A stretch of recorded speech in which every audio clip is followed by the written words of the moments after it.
Hi, it's Zilla Spark here, and I'm all dressed up wintry, and you'd think it was Christmas. Well, it's sort of, we've got Christmas in July in the office. Got a hat on, not because it's cold, not only because it's cold, it's also because the hair needs doing. So I'm about to go to the hairdressers, but before I do, I just wanted to share a story.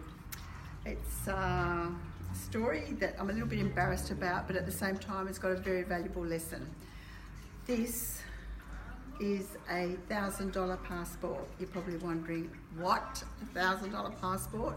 Yes, it's only a New Zealand one. They're not that precious. I booked John to Bali to go and see his friend who was going through a really bad time.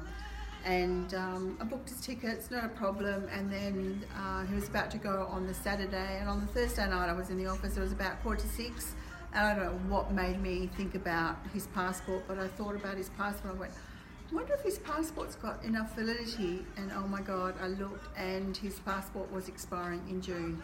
Guess what? You need 6 months validity in your passport to go to Bali and to a lot of other places. So that's another tip. Please make sure that your passport is current, not only current, but has at least 6 months validity. So I went into John's office and I said, John, your passport's not going to be valid for Bali. And he just looked at me with this dumb look, and I'm going, oh my God, what am I going to do? So not only was it not an Australian passport, it was a New Zealand passport.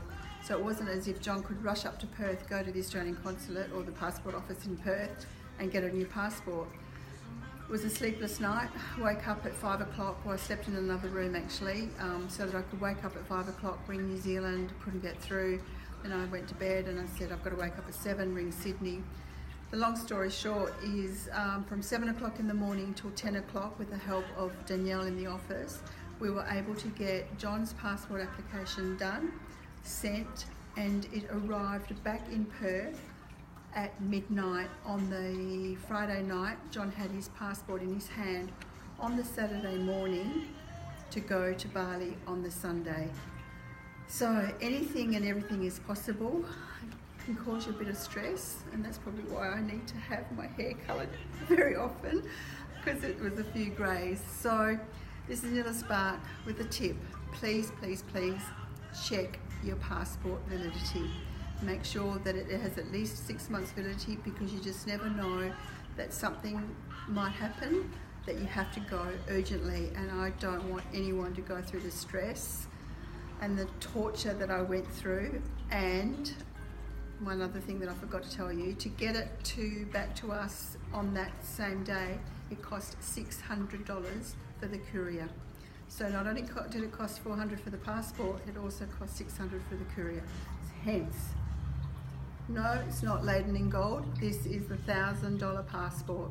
Hope you've learnt my lesson. I'm a little bit embarrassed because I am a travel agent and I should have checked John's passport when I booked the ticket. I didn't. Lesson learnt. Everybody's passport will be checked thoroughly. So this is Zilla Spark saying bye for now.